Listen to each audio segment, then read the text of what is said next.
자, 안녕하십니까. 김봉수 강사입니다. 자, 이제 10강, 1강에서 설명드렸는데요. 자, 10강은, 스마트폰을 사용할 때 주의하셔야 되는 점에 대해서 설명을 해드릴 거예요. 자, 그럼 저는 크게 두 가지로 나뉘는데요. 개인정보보호법에 관련된 사항을 설명드릴 거고, 또 하나는 정보보안이에요. 자, 그럼, 저희 지금 PT 자료가 앞에 보이실 텐데, 사진에 보시면 독일의 메르켈 총리 옆에서 누가 이렇게 셀카를 찍고 있죠. 그래서 이 셀카를 이제 SNS에 올렸어요. 그랬더니 저 뒤에 계시는 양복 입으신 분이 눈빛이 별로 좋지 않죠. 저분이 고소를 했어요. 왜? 왜 내 얼굴이 인터넷에 돌아다녀야 돼? 그 자리에 내가 있으면, 있다는 게 밝혀지면 나는 무슨 안 좋은 일이 벌어질 수도 있어. 이럴 수 있잖아요. 그래서 지금 소송에 걸려 있는데, 이건 독일 얘기잖아. 이런 분들 있죠? 아니에요. 우리나라도 똑같아요. 이유는 우리나라가 쓰고 있는 법은 독일법이에요. 일본법이라고 알고 있는데, 일본법이 독일법을 갖다가 개량한 거고요. 우리나라 법은 일본법을 개량해서 쓰고 있는 거예요. 그래서 유럽권의 대부분 나라들은 독일법을 쓰고 있어요. 우리나라도 마찬가지고요. 그러면 우리나라 개인정보보호법은 어떠냐?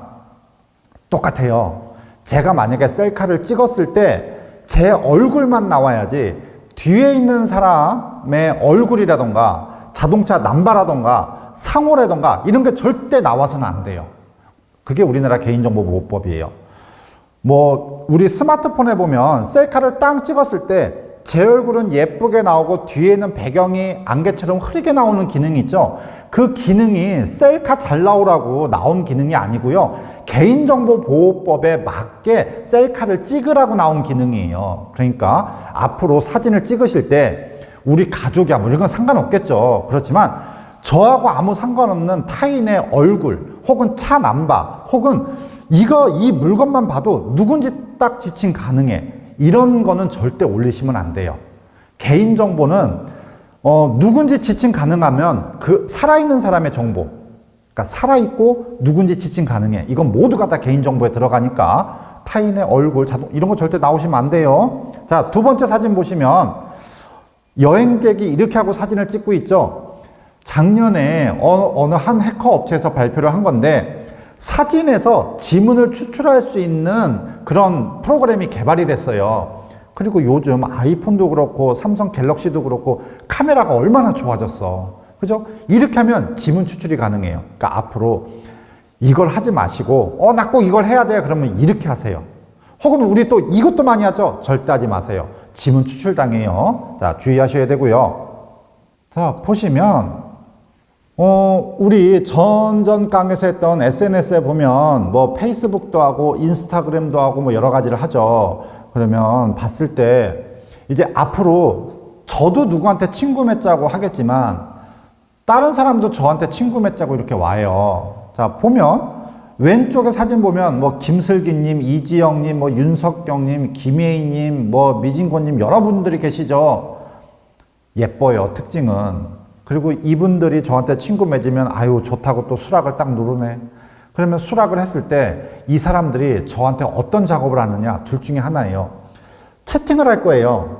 그래서 페이스북 말고 카카오톡이나 라인으로 옮겨가서 우리 채팅을 하자 이렇게 얘기할 거예요. 그러면 옮겨가. 그러면 첫 번째는요. 돈 빌려줘예요.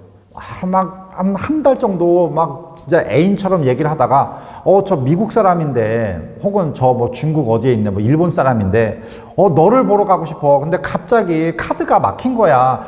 비행기표 너 보러 가려고 그러는 거니까 잠깐 비행기표 네가 하나 이렇게 해주면 돈을 빌려주면 내가 카드 풀리는 대로 너희 나라 가서 너 보면서 갚을게. 이런 뻔한 레파토리예요. 속지 마시고요. 또 이런 것도 있죠. 내가 너하고 몸캠을 하고 싶어. 이런 식으로 꼬셔가지고 몸캠을 하려면 이제 프로그램을 네가 설치해야 서로 보면서 즐길 수 있거든. 그래서 프로그램을 카톡이나 이런 거 첨부해서 보낼 거예요. 그거 설치하는 순간 제 스마트폰에 있는 거 다 빠져나가요. 그리고 상대방은 제 스마트폰을 그대로 봐요. 보면서 실제 몸캠을 한다. 그럼 상대방은 야동 같은 거 캡처해가지고 보여줄 거야. 그럼 나는 실제 벗거든. 그러면 그 벗은 것을 캡처를 떠서 이제 아까 제 스마트폰 다 해킹했잖아요. 그럼 전화번호 몇 개를 보여줘. 이거 니네 엄마 전화번호지? 니 거 보낼까 이거? 이러면서 협박을 시작을 하죠. 자, 그냥 그렇게 생각하세요. 이렇게 이쁜 애가 저한테 친구 맺자고 올 확률은 1도 없어요. 예, 그게 가장 속편해요. 그래서 혹시라도 너무 이뻐. 그러면 일단 의심하세요. 너무 이뻐. 그리고 두 번째, 뭐 너무 사근사근하게 뭐 다른 데로 옮겨가서 우리 개인적으로 채팅하자. 이거는 일단 의심을 해보셔야 돼요. 자, 우측의 사진을 보시면 이분 같은 경우에는 경기도에 계시는 분인데 위치가 어디로 나와요? 조선민주주의 인민공화국으로 나오죠. 둘 중에 하나예요. 간첩이던가 혹은 진짜로 중국 애들한테 털렸던가. 예. 페이스북에는 내 친구가 어디 있는지 보는 근처 친구 찾기 기능이 있어요. 그거를 했을 때 이렇게 나오는 경우도 있어요, 실제. 자, 그러니까 친구 맺을 때 조심하세요. 그러면 그러지. 아니, 이렇게 위험한 거를 페이스북을 안 하면 되겠네. 그냥 이 얘기는요. 아유, 소매치기 많으니까 백화점 가면 안 되겠네. 이 얘기하고 똑같은 거예요. 원래 사람이 모이는 곳에는 두 분류가 끼어요. 광고하는 사람과 해커. 예. 그러니까 이런 게 많다는 거는 또 반대로 생각을 하시면 아, 사람들이 많이 쓰는 어플이구나. 이렇게도 생각하실 수 있거든요. 자, 지금 우리가 뭐 몸캠, 조금 아까 설명드렸던 몸캠이 지금 비상인데요. 이 악성 앱의 절반은 카톡에서 유포가 돼요. 근데 이 뉴스 기사만 봤을 때는 카톡을 쓰면 안 되겠네. 그런데 카톡은 죄가 없어. 누가 죄예요? 네이버가 죄가 있어요. 왜? 네이버를 털어서 이 네이버 안에 보면 내 전화번호, 개인정보 같은 거 많이 들어있거든요. 이거를 기본으로 해서 카카오톡을 털어요.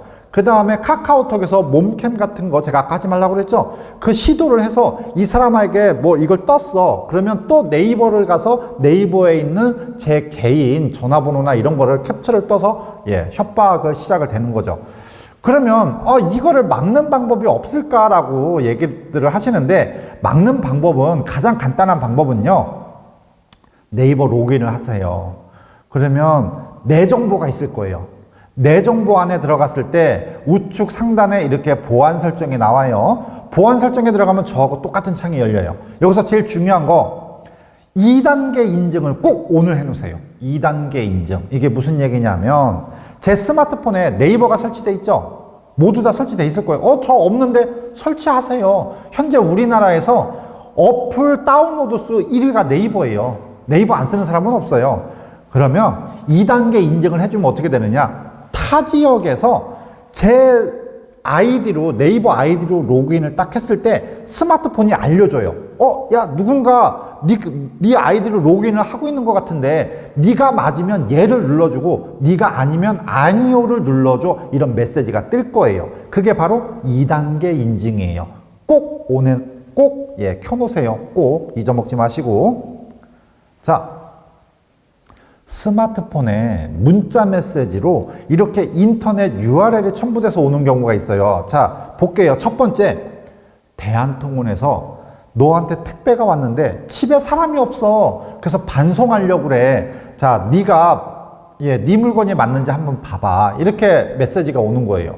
그러면 나 택배 받을 게 없는데 누가 나한테 뭘 보냈나? 하고 인터넷 URL을 딱 클릭을 하게 되겠죠. 그러면 화면 하단처럼 대한통운 택배 마크가 뜨면서 전화번호 입력하라고 나와. 그럼 전화번호 입력하죠. 얘를 클릭하는 순간 제 스마트폰에 있는 모든 정보는 해커들한테 싹 빠져나가요. 두 번째 사진을 봐볼게요. 한국도로공사에서 미납이 때 이건 무슨 얘기냐면 제가 그러니까 하이패스가 그냥 지나간 거야. 돈이 안 빠져나가고. 그래서 너 지금 미납 요금 있어. 과징금 나갈 거야. 뭔지 확인해봐. 이렇게 오는 거야. 그러면 나 미납금이 있어서 지금 인터넷 URL을 클릭하게 되죠. 그러면 제 개인정보가 싹 빠져나가는 거예요. 지금 첫 화면과 둘째 화면은 범용적 해킹이라고 그래서 아무한테나 뿌려. 막 몇만 명한테 뿌리고 한 놈만 걸려라 이거예요. 자, 세 번째를 보면은요. 모바일 돌잔치나 혹은 인터넷 청첩장, 우리 결혼해요. 뭐 이런 게 오는 거야. 지금 세 번째 사진은 뉴스에서 굉장히 많이 해준 거예요. 이거 클릭하지 말라고. 그렇게 얘기를 해도 이 세 화면 중에서 제일 많이 걸리는 게 세 번째예요. 왜 걸려드냐 하면은요, 1번과 2번 같은 범용적 해킹을 통해서 수집을 하는 거야. 그 다음에 그 사람의 신상 정보를 파악을 해요. 제가 만약에 실수해서 클릭해서 제 정보가 싹 빠져나갔으면 이 해커는 저를 분석을 해요. 한국의 화성시 동탄에 살고 있는 40대 남자하고, 아이고, 애기가 지금 어리네? 그러면 목적형 해킹. 제 스마트폰에 있는 전화번호부를 캡처를 이제 분석을 해서 제 전화번호부가 만약에 200명이 있다. 200명에게 지금 김봉수 돌잔치 해요. 이거를 제 전화번호로 다 보내는 거야. 예. 그러면 제 지인들은 당연히 열어보겠죠. 봉쌤 애가 있었어? 어머, 돌잔치를 한대. 그러면서 클릭을 해보겠죠. 일단 저희 어머니와 누나들, 저희 친척들은 다 속겠네. 그죠? 그렇게 해서 다 속아 넘어가요. 그러니까 제 전화번호로 제 신상 정보를 파악해서 이렇게 해킹을 하다 보니까 속아 넘어가시는 분들이 굉장히 많아요. 자, 여기서 가장 중요한 건 뭐예요? 1번, 2번, 3번의 공통점은 문자 메시지에 인터넷 URL이 첨부돼서 온다는 게 공통점이에요. 안 누르시면 돼요. 그냥 보는 거는 괜찮은데 이거를 클릭했을 때 문제가 생겨요. 자, 앞으로 인터넷 URL로 뭔가 이렇게 날라오면 절대 클릭하지 마세요. 그냥 전화로 물어보세요. 나 이런 일 있냐고. 너 결혼하냐고. 그냥 전화로 물어보셔야지 절대 클릭하시면 안 돼요. 자, 2020년 올해 대포통장 사기주의보가 들어왔는데 이게 무슨 얘기냐 하면은요, 제 통장에 모르는 돈이 입금된 거야. 뭐지? 이렇게 하고 있는데 어떤 사람한테 전화가 와. 그래서 제가 잘못 입금했어요. 저 이쪽으로 돈을 다시 보내주셨으면 좋겠어요. 이러는 거야. 이게 왜 문제가 되냐 하면은요, 뭔가 돈이 잘못 들어왔을 때 제가 스스로 보내면 안 되고 은행에서 연락이 와야 돼요. 자, 지금 제 통장이 3자 사기에 이용되고 있는 거예요. 그 3자 사기는 뭐냐면, 제가 인터넷에 어떤 물건을 올렸어. 그럼 당연히 제 전화번호도 올렸겠죠. 전화 달라고. 사기꾼이 제 올린 사진을 캡처해서 지갑하는 것처럼 똑같이 올리는 거야. 그럼 누군가 그 사기꾼한테 전화를 해. 그래서 저 이거 물건 살 거예요. 이렇게 얘기를 하면 이 사람은 저한테 연락해서 통장 번호 주세요. 이럴 거예요. 그럼 저는 당연히 해커한테 제 통장 번호를 주겠죠. 그러면 이 해커는 그 물건을 사겠다는 사람한테 제 통장 번호를 보내요. 그럼 당연히 그 사람은 제 통장으로 돈을 보내겠죠. 그러면 이 사기꾼은 이 사람한테 저한테 물건을 사기꾼한테 보내달라고 주소를 보내는 거예요. 그럼 중간에 물건이 떠버려요. 사기꾼이 채 들어가죠. 그러면 이 돈을 넣었던 사람은 물건을 못 받았잖아. 그럼 저한테 전화를 해가지고 돈 다시 돌려주세요. 이럴 거란 말이에요. 그럼 제가 저 물건을 보냈는데요. 이렇게 분쟁이 시작되거나 혹은 다시 돌려주거나 둘 중에 하나일 거예요. 이럴 경우에는요, 절대 개인 간에 돈을 거래를 하시면 절대 안 돼요. 이럴 때는 제가 만약에 피해자야, 그러면 은행에 전화를 해가지고 저 잘못 입금했어요. 이렇게 얘기를 해요. 그럼 은행이 저한테 연락을 해서 이분이 잘못 입금하셨다는데 맞아요? 라고 물어보면 제가 예라고 대답을 했을 때 은행이 빼가게 냅두셔야 돼요. 그러니까 개인 간으로 돈을 거래를 했을 때 나중에 제가 독박을 써요. 그러니까 이렇게 3자 사기나 혹은 대포통장에 제가 이용되고 있다고 하면 은행에서 빼가게 냅두셔야 돼요. 제가 임의로 보내시면 안 돼요.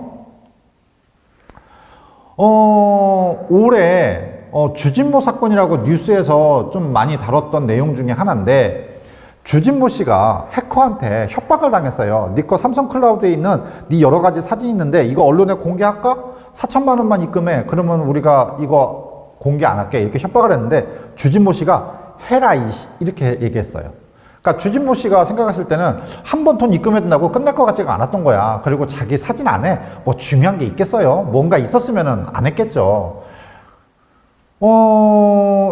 삼성이나 혹은 뭐 이렇게 우리나라 신문 기사에서는 뭐 무슨 어떻게 발표를 했냐면, 삼성 클라우드에는 문제가 없었다. 주진모 씨가 좀 전에 설명했었던 문자 메시지에 첨부되는 URL 같은 걸 클릭해서 개인적으로 아이디와 비번이 뭐 틀리지 않았겠냐, 이렇게 발표를 했는데, 재밌는 거는요, 그 다음 달에 미국의 한 언론사에서 발표를 했어요.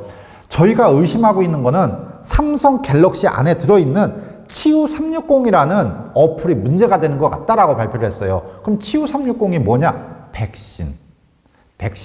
중국에서 만든 백신이에요. 그러니까 삼성 스마트폰이 중국 백신을 사다가 쓰고 있었는데 이게 문제가 되지 않았겠느냐라고 미국 언론에서 발표한 거예요.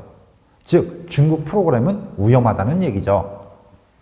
맞는지 안 맞는지는 모르지만 미국에서 이런 언론이 발표난 다음에 한두 달 정도 후에 삼성 스마트폰은 모두 업그레이드가 되면서 치유 360이 지워졌어요. 자, 혹시라도 삼성 스마트폰 쓰고 계신 분들 이렇게 봤을 때 치유 360이 있어. 그럼 빨리 삭제하셔야 돼요. 빨리. 근데 나 치유 360이 안 지워지는데 하시는 분 있죠? 스마트폰 맨 처음 사자마자 들어있는 어플, 이거는 내가 임의대로 못 지워요. 뭐 제일 많이 질문하는 게 그거거든요. 저 11번가 지우고 싶어요 하는데 어떻게 지워요 하는데 SK텔레콤 쓰시는 분들은 처음 11번가가 그냥 내장이 돼 있어요. 그러니까 처음 살 때부터 들어있기 때문에 지워지지 않아요. 이런 분들은 빨리 삼성 서비스 센터를 가세요. 가셔서 치유 360 지워주세요 하면은 지워주실 거예요. 혹은 제가 아까 1강에서 맨 마지막에 업데이트 되는 거 보라고 하셨죠? 이게 자동 업데이트 되면 치유 360이 지워지는 게 대부분이에요. 만약에 치유 360이 아직까지 남아있다 하시는 분들은 자동 업데이트가 안 돼 있거나 혹은 뭐 삼성 서비스 센터에 가셔갖고 수동으로 삭제하시는 게 좋아요. 보이스피싱 당한 후에 범죄로 연결되는 게 대부분인데요. 현재 우리나라에서는요, 하루 평균 100명이 넘어요. 하루 평균. 거기다가 하루의 피해 금액만 10억 원이 넘어요. 그러니까 보이스피싱이 안 당할 것 같은데 굉장히 많이. 저한테는 작년에 이런 전화도 왔어요. 애가 막 우는 소리와 함께, 야, 네 애 내가 데리고 있다. 너 네 애 살리고 싶으면 5천만 원 어디 통장으로 입금하는 게 좋을 걸, 이렇게 온 거예요. 저는 애가 없어요. 그래서 그 전화 온 애한테 그랬죠. 야, 나 애가 없는데 나도 궁금하다. 야, 내 애가 어떻게 생겼는지. 그랬더니 에이씨 하면서 딱 끊더라고요. 이게 만약에 제가 애가 있었어, 뭐 그러면 분명 당황했을 거예요. 뭐 애 아빠나 애 엄마라면 그건 당연한 거예요. 그러니까 보이스피싱 혹은 뭐 검찰에서 뭐 어쩌고 저쩌고, 경찰에서 어쩌고 저쩌고, 뭐 네 애를 데리고 있다, 뭐 지금 사고가 났어요. 그 다음에 딸이 엄마한테, 엄마 나 지금 핸드폰이 안 되는데, 카톡으로 많이 오죠. 핸드폰이 안 되는데 지금 빨리 80만 원이 필요해, 빨리 좀 보내줘, 뭐 이런 거 속지 마세요. 속지 마세요. 제 스마트폰에서 돈이 빠져나갔어요. 혹은 제 통장에서 돈이 빠져나갔어요. 자, 지금 화면에 보이는 건 KBS에서 올해 초에 했던 방송인데, 어떤 아주머니가 자고 일어났더니 제 통장에 있는 돈 1억 2천만이 빠져나가고, 그게 또 마이너스 통장하고 연결이 돼 있어서 5천만 원까지 플러스해서 1억 7천만 원이 빠져나간 거야. 아주머니가 은행을 찾아갔죠. 내 돈 어디 갔냐. 우리는 우리 집에 금고가 없으니까 은행에 맡기는 거 아니에요. 그랬더니 은행에서는 돈이 빠져나간 거는 같은데 일단 온라인상에서 돈이 왔다 갔다 하려면 뭐가 필요해요? 공인인증서가 필요하죠. 공인인증서는 은행에서 갖고 있지 않아요. 개인들이 갖고 있지. 그러니까 그렇게 얘기를 해요. 아주머니가 공인인증서 관리를 잘못해서 남편분이나 애들이 돈 빼간 거 아니에요? 우리는 공인인증서 우리한테 없어요. 이렇게 발뺌을 해요. 즉 공인인증서는 여태까지 어떤 사건 사고가 벌어졌을 때 누가 책임을 지느냐, 이 지렛대로 사용을 하는 게 공인인증서지 보안하고는 아무 관련이 없어요. 공인인증서는. 그래서 우리나라에서는 공인인증서를 없애지 못했던 이유가 은행이나 이런 데가 힘이 너무 센 거야. 그래서 그걸 없어지지 못하게 좀 로비를 하고 있었어요. 그런데 올해 상반기 봄에 공인인증서 제도가 폐지가 됐어요. 이제 은행에서도 그거를 주장하지 못해요. 자, 아무튼 이 아주머니가 은행에 갔더니 은행에서 원인을 찾을 때까지는 돈을 돌려드릴 수 없습니다. 이렇게 얘기를 해버린 거죠. 그러니까 이 아주머니가 우는 것처럼 막 이렇게 되니까 주위에서 그러면 금감원에 찔러라. 그래서 이 아주머니가 금감원에 찔렀어요. 금감원에서 내려왔네. 그러니까 금감원에서는 중재 역할만 하지 누구 편을 들어주질 못해요. 이런 사건의 경우에. 그래서 이 아주머니가 너무 억울해서 방송사에다 제보를 했죠. 그랬더니 방송에서 이게 나가고 난 다음에 그 다음날에 은행에서 발표를 한 게, 아니, 범인을 찾았어요. 이러는 거야. 아니, 갑자기 9개월 동안 못 찾았던 범인을 갑자기 찾았어요. 그러면서 그렇게 얘기를 했죠. 우리 직원이 외부하고 결탁해가지고, 나쁜 짓을 했어. 이 아주머니 돈을 물어줄 거야. 이렇게 발표를 했어. 진짜일까요? 이게 진짜인지 가짜인지는 들으시는 분들이 판단하셔야 돼요. 만약에 은행이 맞아, 우리 해킹당한 거예요. 그랬으면 돈 다 빠져나가요. 자, 이 은행은 농협이었어요. 제가 여기서 얘기할 수 있는 거는 어차피 방송에서 나갔던 얘기예요. 그래서 개인정보도 아니고 방송에서 다 풀었던 내용이기 때문에 제가 그냥 재방송을 할 뿐이지 제가 임의대로 농협이에요, 어디에요 지적하는 건 아니에요. 자, 이 방송이 나간 이후에 욕 굉장히 많이 먹었어요. 그러니까 우리나라에서는 아직까지 내가 돈을 뭔가 불미스러운 일이 이렇게 당하면은 일단은 내 책임으로 몰아요. 그러니까 조심하셔야 돼요. 절대 조심하셔야 돼요. 자, 랜섬웨어라는 해킹 툴이 있는데 얘는 뭐냐면은요, 이메일이나 혹은 이런 거를 저한테 첨부해서 보내서 제가 만약에 그 첨부된 파일을 클릭을 한다 그러면 PC나 스마트폰에 있는 한글 파일, 엑셀 파일, 사진, 동영상 뒤에 확장자를 변경해 가지고 열지를 못하게 만들어요. 그러니까 즉 인질로 잡아요. 그래서 저한테 문자나 혹은 화면에 보일 거예요. 얼마를 어디로 집어넣으면 네 인질들을 풀어주겠다. 온라인 인질극이에요. 쉽게 해서. 자, 누군가 이메일이나 혹은 카톡이나 이런 첨부 파일의 뒤에 만약에 한글을 보냈다. 그럼 뒤에 확장자가 HWP죠. 이 뒤에 뭔가 이상한 게 더 붙어 있어. 그럼 100% 해킹 툴이라고 생각하시면 돼요. 자, 조심하세요. 스마트폰도 인질극이 있어요. PC도 인질극이 있지만 랜섬웨어라고 얘기를 하는 거예요. 자, 노모아 랜섬이라는 사이트가 있는데 전 세계 해커들이 우리도 이제 좋은 일을 하자 해가지고 만든 사이트예요. 여기 들어가시면 어느 정도 인질극, 제가 감염된 게 뭐고 좀 한 2, 3년 전 옛날 랜섬웨어면 얘네들이 해결도 해주고요. 근데 최신의 랜섬웨어는 해결이 안 돼요. 자, 그러니까 어떤 경우에도 의심되는 파일은 누르시는 게 아니에요. 특히 동영상, 야동.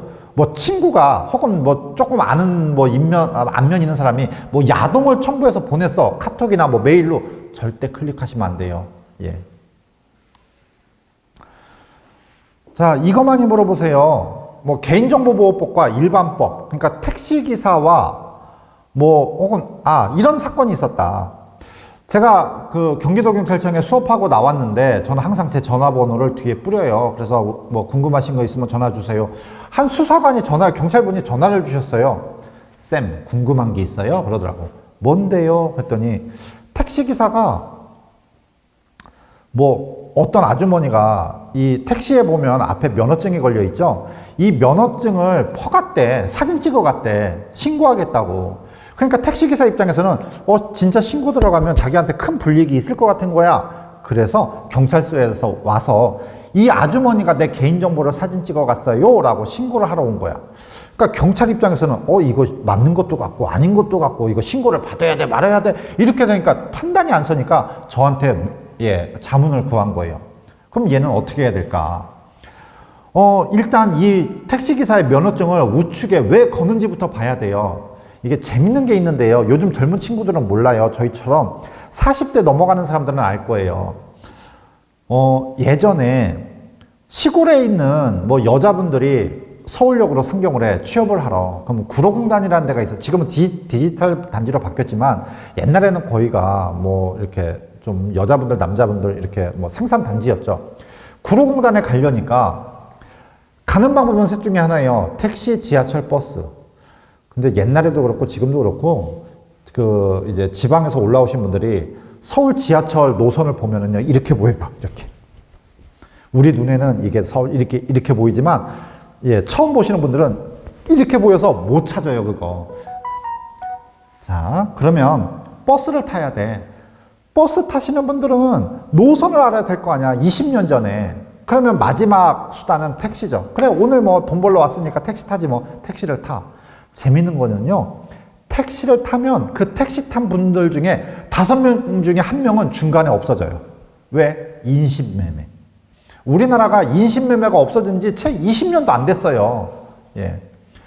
뭐 서울 올림픽 이후에 이제 인신매매가 조금씩 사라지기 시작을 한 거죠. 그러니까 택시가 너무 위험한 거야. 그래서 이런 면허증을 걸어 놓은 거예요. 신고하라고. 그게 시작이에요. 예, 면허증 걸 시작. 그러면 이 아줌마가 이 택시기사하고 분명 언쟁이 있었을 거예요. 그럼 신고하겠다고 찍어서 갔어. 그래서 진짜 신고를 했으면 이 면허증을 취지하고 맞는 거야. 그럼 신고를 받으면 안 돼, 경찰이. 근데 이 아주머니가 만약에 가져가서 어느 맘카페에 올려서 이 택시기사 만나면 조심하세요 이런 식으로 했어. 이거는 면허증을 걸은 의도와 맞지가 않죠. 자, 이거는 개인정보보호법 위반이 맞아요. 자, 그래서 이 상황이 아직 벌어지지 않았기 때문에 이 경찰관은 신고 접수를 받을 수가 없어요.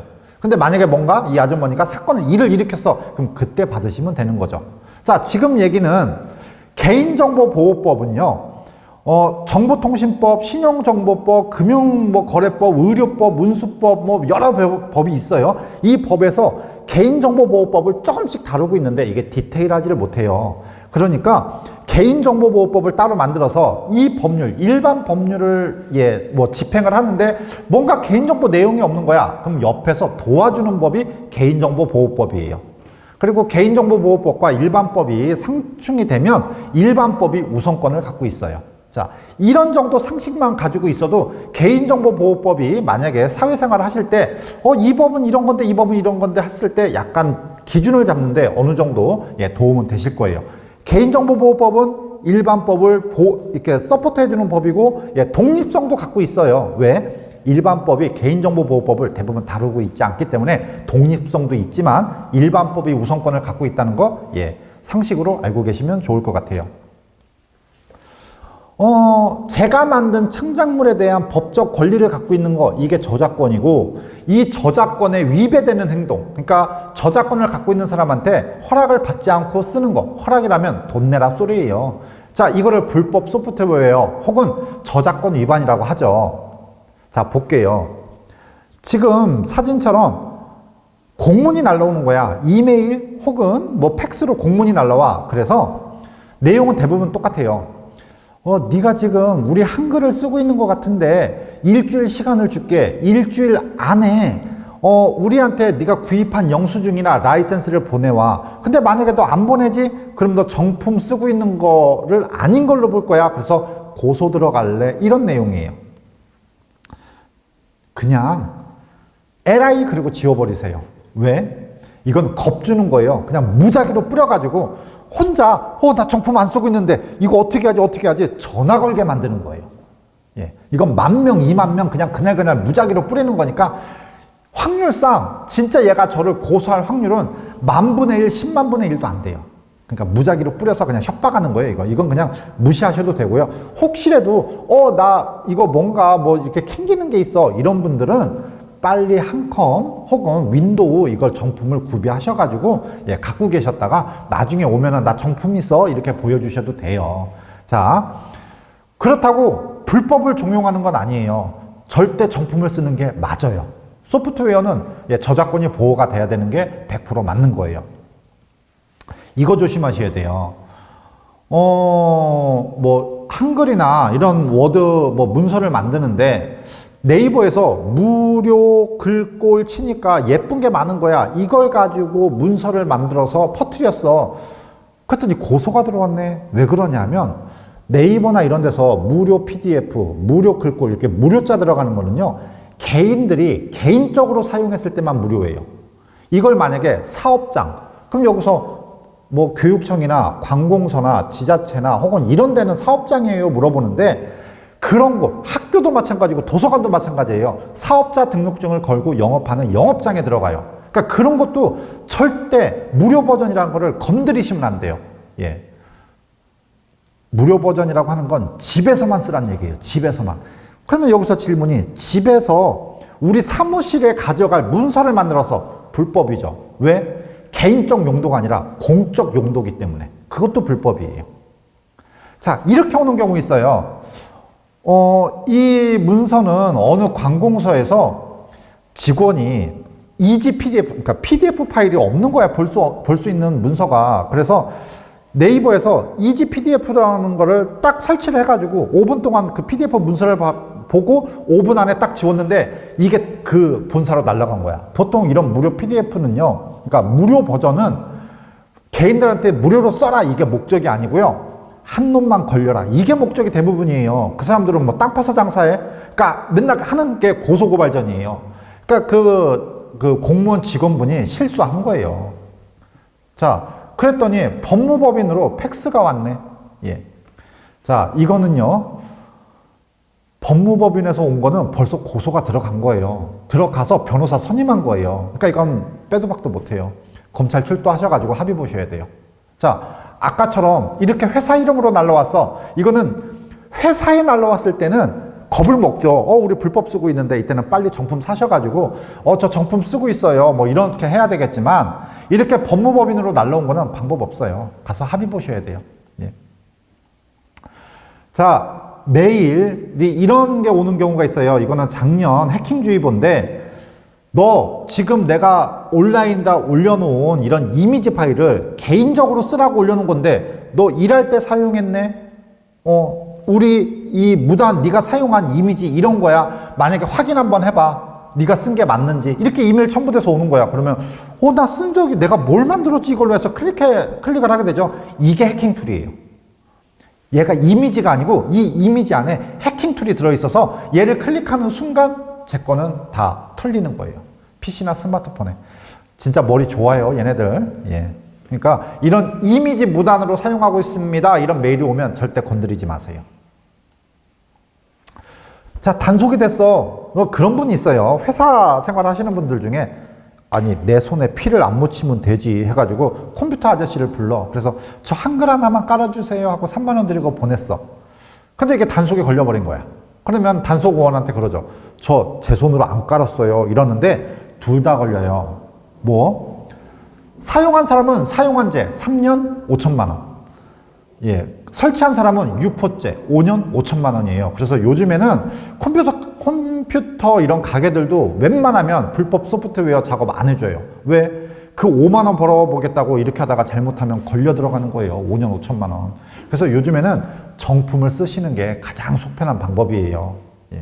스마트폰에서 어느 정도 뭐 해커라던가 혹은 뭐 이런 툴이라던가 이런 거를 막을 수가 있는데요.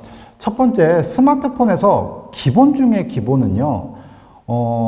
처음 우리 스마트폰 열 때 패턴, 비밀번호, 지문, 안면인식, 홍채인식 이 중에 하나 골라서 들어갈 수 있잖아요. 그냥 들고 다니시는 분들 계세요. 절대 안 돼요. 예. 그러면 질문 들어오는 게 이 중에서 가장 보안성이 좋은 건 뭐고 보안성이 안 좋은 건 뭐예요? 라고 물어보는데 가장 보안성이 안 좋은 거는 비밀번호고요. 그 다음이 패턴이에요. 우리 뭐 이렇게, 근데 제가 장담하는데 우리 50대 이상 분들은 패턴이 3번 이상 꺾이지 않아요. 절대. 4번 이상 꺾이면 잊어먹어요. 그래서 다 기역, 니은, 디귿, 리을, 미음 이 중에 하나일 거예요. 이렇게 얘기하는 저도 디귿이에요. 왜? 지하철에서요. 애들 패턴 푸는 거 봐보세요. 이러고 풀지. 예. 그러니까 패턴은 약간 어렵게 하시는 게 좋아요. 자, 그 다음에 그럼 이 중에서 가장 안전한 건 뭐냐 물어보시면 지문이에요. 지문만큼은 안전한 건 없어요. 그래서 지문은 해주시는 게 좋고요. 자, 그럼 제 스마트폰을 한번 보여드릴게요. 저 지문 입력하고 싶어요. 어떻게 해야 돼요? 라고 물어보는데 설정을 들어가세요. 설정.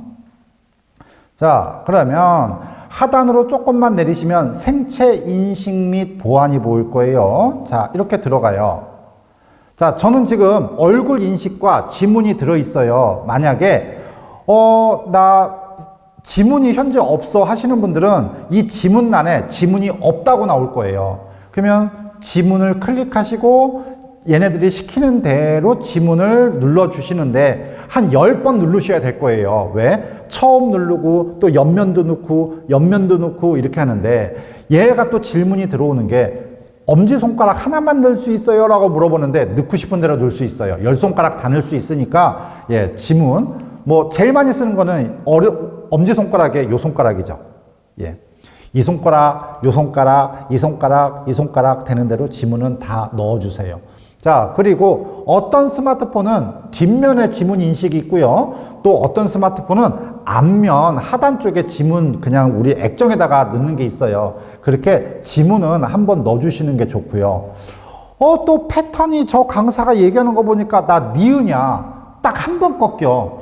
그럼 나 리을이라도 넣어야 되겠다 하시는 분 있죠? 자, 그분들은 어디에서 패턴을 바꿀 수 있냐 하면은요. 제가 모를 때는 뭐를 누르라고 그랬어요? 돋보기. 자, 돋보기에서 패턴이라고 입력을 하시면 여기 있다네. 잠금 화면에 화면 잠금 방식이 보이네요. 자, 얘를 눌러서 자, 보시면 여기 있네요. 패턴.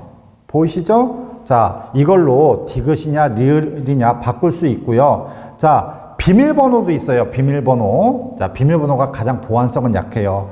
이 부분에서 비밀번호와 패턴을 변경을 해주시면 돼요. 그리고 이 부분 궁금해 하시는 분 계세요.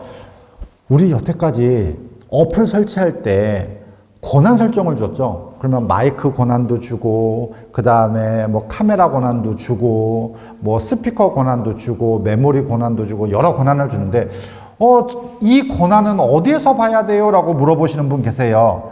자, 마찬가지로 설정을 들어가세요. 설정. 자, 들어가시면 하단 부분에 애플리케이션이 보일 거예요. 자, 보이죠? 기본의 권한 관리자. 자, 애플리케이션을 들어가셔서 나는 여기서 어떤 거에다가 뭘 줬는지 궁금한 거야. 그럼 제가 제 거 네이버 메일을 들어가 볼게요. 자, 밑으로 조금만 내리시면 권한이라는 부분이 나올 거예요. 자, 권한을 클릭하셔서 저는 권한을 전화와 주소록과 저장 공간에 줬네요. 그런데 이 질문을 하시는 분 계세요. 만약에 제가 이 권한 설정한 거를 만약에 취소하고 싶어. 거부가 되죠? 거부를 했을 경우에 어떻게 돼요? 라고 물어보는데 어플이 제대로 실행이 안 돼요. 권한을 줘야만 얘네가 메일을 제 메모리에다 저장도 하고 이렇게 되겠죠. 그래서 이 권한 설정은 안 바꾸시는 게 좋아요. 자, 후후라는 어플이 있어요. 자, 마찬가지로 플레이 스토어에서 자, 플레이 스토어 열었어요. 자, 여기에서 후라고 검색을 하시면 이런 어플이 나와요. 자, 이 어플은 꼭 설치하세요. 이유는 저한테 이 어플을 설치해 놓고 제가 뭘 보는 건 아니에요. 하지만 이 어플을 설치했을 때 저한테 모르는 전화가 오잖아요. 그러면 이 전화가 광고 전화인지 혹은 해킹에 신고된 전화인지 혹은 사기꾼들 전화인지 이런 경찰청이나 어디에 신고된 번호가 있으면 이게 어떤 번호라는 거를 저한테 가르쳐 줘요. 자, 저는 메인에 설치가 돼 있고요. 한번 들어가 볼게요. 아까 수업 중에 이런 전화가 왔어요. 9291에 4027인데요. 이 번호는 현재 광고인데 아직 스팸 등록이 안 돼 있어요. 왜? 개통한 지 얼마 안 됐을 거예요. 그럼 많은 사람들이 이거 스팸이에요 이런 식으로 이렇게 신고를 하게 되면 자, 저는 그냥 여기서 텔레마케팅 휴대폰 판매로 해볼게요. 자, 신고를 했어요. 그럼 현재 저만 신고하는 게 아닐 거란 말이에요. 많은 분들이 신고하시거든요. 그러면 얘가 한 10사람 이상 정도의 신고가 공통적으로 들어와. 그러면 다음부터는 이 전화로 문자나 전화가 왔을 때 전 국민한테 가르쳐 주는 거예요. 이거 광고다. 그래서 후후라는 어플은 꼭 설치해 놓으시는 게 좋아요. 자, 그럼 제가 지금 후후를 들어갔는데요. 제 문자로 들어가 볼게요. 자, 문자에 지금 안전 문자 말고 이 문자였어요. 이렇게 왔죠. 근데 이 문자는 현재 불법을 하나 저질렀어요. 뭘까? 바로 문자 광고나 이런 광고 문자는 맨 하단에 수신 차단 버튼이 있어야 돼요. 법적으로 정해져 있어요. 지금 얘 없죠? 불법이에요. 자, 이거는 방통위에다 신고하시면 이 번호의 주인을 찾아서 과징금 엄청 세요. 들어갈 거예요. 실수한 거, 이거는 초보가 지금 실수한 거예요. 자, 이런 문자도 있죠. 저 지금 유디치과에서 왔어요. 문자가. 보이시죠? 무료 수신 거부. 이걸 꼭 넣어야 돼요. 모든 광고에는. 자, 그런데 지금 무료 수신 거부에 080 뭐라고 돼 있죠? 이것도 하지 마세요. 자, 재작년에 대검 사이버 수사대에 신고된 얘인데요. 나 이거 무료 수신, 이거 안 받을 거야. 이거 수신 거부할 거야. 얘를 누르는 순간 이게 해킹 툴이었어요. 그러니까 앞으로 이것도 누르지 마.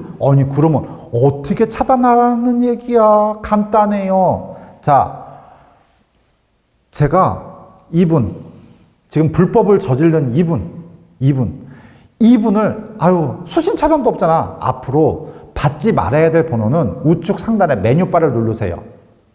자, 얘는 이것도 없네. 예. 자, 이 번호를 아예 수신 차단을 해버리세요. 자, 아까 여기 통화 내역에 이렇게 있었죠? 휴대폰 판매. 제가 신고한 거예요. 자, 여기서 이 번호 차단. 지금 저는 안 뜬 이유가 아까 후후에서 제가 등록을 해버렸죠? 그럼 후후가 알아서 수신 번호 차단을 시켜버린 거예요. 자, 만약에 자, 안녕하세요. 요거 안내 문자야. 안내 문자. 이거 뭐 안내 문자는 받아야 되니까 얘는 안 되고. 이 번호가 있다. 이 번호. 자, 이렇게 왔어. 광고 문자죠. 얘도 불법이에요. 근데 어차피 우리나라에서 사이버 게임 이런 거 도박 부는 거 자체가 나 이거 앞으로 안 받았으면 좋겠어. 이 밑에 수신 차단도 없죠. 이럴 때는 우측 상단에 보시면 수신 차단이 모든 스마트폰에 다 돼 있어요. 자, 누르시면 이 전화로 돼 있는, 자, 대화도 삭제해 버릴게요. 이 전화로 오는 전화도 저한테 안 울리고요. 문자도 안 와요. 그러니까 가장 제가 요점 정리. 문자에 들어있는 080 무료 수신 차단 있죠? 그것도 누르지 마세요. 해킹 툴로 신고가 된 예가 있어요. 그러니까 그 문자나 전화의 우측에 수신 차단 번호 방금 보셨죠? 그렇게 차단하세요. 자, 그러면 카톡은 어떻게 돼요? 물어봐요. 자, 카톡은요. 제 거 카카오톡을 열어볼게요. 일단 친구들한테 저에게 이렇게 오면 수신 차단할 일이 없겠죠. 근데 저하고 친구가 안 돼 있는데 카톡을 보내는 경우 있어요. 메시지가 이렇게 뜨겠죠. 제가 한번 볼게요. 메시지가, 자, 밑으로 조금만 내리면, 자, 이분 저하고 친구 관계가 아니야. 근데 저한테 카톡을 보내서 이런 거 많이 오죠? 무슨 아이템을 보냈어요. 저하고 같이 게임해요. 이런 거 많이 보냈죠? 그러니까 이분은, 지금 상단에 나오는 이분은 저하고 친하다고 생각을 안 하는 거야. 제 제자예요. 근데 강의 끝나고 저한테 연락 한 번이 한 1년 동안 한 적이 없다가, 이런 거를 보냈어요. 같이 게임하자고. 이런 거는 저 별로 중요하게 생각 안 하고 그냥 아무거나 누른 거야. 아이템 주니까. 저 이분한테 이런 거 안 받았으면 좋겠어. 그럴 때는 상단에 차단이 있죠. 그리고 광고가 오는 경우 있어요. 나 이거 모르는 사람인데 왜 자꾸 나한테 광고 보내지? 그때는 신고하세요. 그러면 제재가 들어가요. 자, 일단 차단을 누를게요. 자, 그러면 이분은 앞으로 저한테 이런 쓸데없는 문자, 카톡을 보낼 수가 없을 거예요. 보낸다 하더라도 저한테 안 와요. 자, 스마트폰에서 기본적으로 설정해야 되는 부분은 한 이 정도만 하셔도 어느 정도 보안에 관련된 거를 하실 수 있지 않을까 생각이 됩니다. 지금까지 스마트폰을 좀 편하게 사용하실 수 있도록 저희가 과정을 꾸며봤어요. 10강에 나눠서 보내드렸는데요. 혹시 더 추후에 궁금하신 내용이 있으면 저희 그 유튜브 리플에다가 내용을 넣어주세요. 그러면 저희 강서 50플러스 센터에서 그거에 대한 답변을 예쁘게 해드릴 거예요. 자, 이제 마지막이에요. 저희 강서 50플러스 센터에서는 항상 마지막 강 그 문제 끝에 문제를 내드리고 있죠. 그래서 맞추시는 분들 10분을 추첨해서 소정의 쿠폰을 보내드리고 있어요. 자, 저희 이제 전 과정의 마지막 문제예요. 창작물에 대한 법적 권리를 갖는 권리를 무엇이라고 할까요가 오늘의 문제예요. 자, 저희 지금 유튜브 보시고 계신 하단에 답을 적어주세요. 그러면 저희 10강이 오늘 마지막이죠. 10분을 추첨해서 쿠폰을 발송을 해드리겠습니다. 자, 지금까지 10강 준비를 했는데 보시느라고 공부하시느라고 고생 많이 하셨고요. 자, 지금까지 김봉수 강사였고요. 다음에 또 뵙도록 하겠습니다. 고생하셨습니다.